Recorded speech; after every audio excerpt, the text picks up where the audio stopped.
Yasalish jarayonini ko'rsatib o'taman degandim. Operatorim ko'chaga o'ynab ketib qolganligi sababli endi mana shu yerdan davom ettirib ketamiz ha. Bungacha bo'lgan ijodi mana o'zingizga ma'lum. Buni ham zakaz yasayapmiz.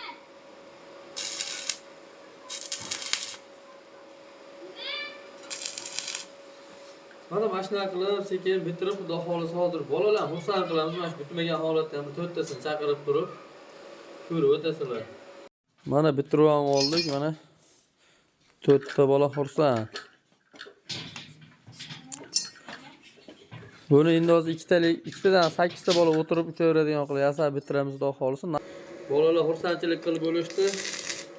Hozir buni silinderni qo'yib, paxtalarni qo'yib, xudo xolisa kraskasini boshlaymiz.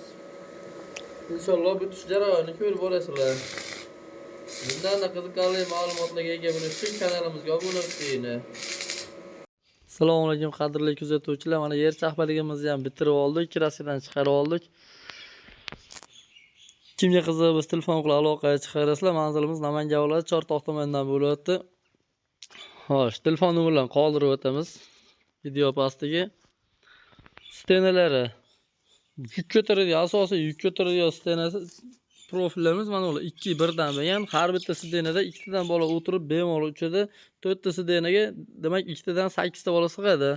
Buni video davomida qo'yib o'taman. Bolalar mahalla bolalar o'ynayotganini. Xo'sh, yana nima? Gaz ochilib qolganligi munosabati bilan bunlar 500 ming so'mdan Namangan bo'ylab dastavka qilib beramiz inshaalloh. Kimga qiziq bo'lsa telefon qilib aloqaga chiqarasizlar. E'tiboringiz uchun rahmat. Shunday baytim keladi. Sizga bir gap aytkim keladi. Tursin ko'ngilning ko'chasi demak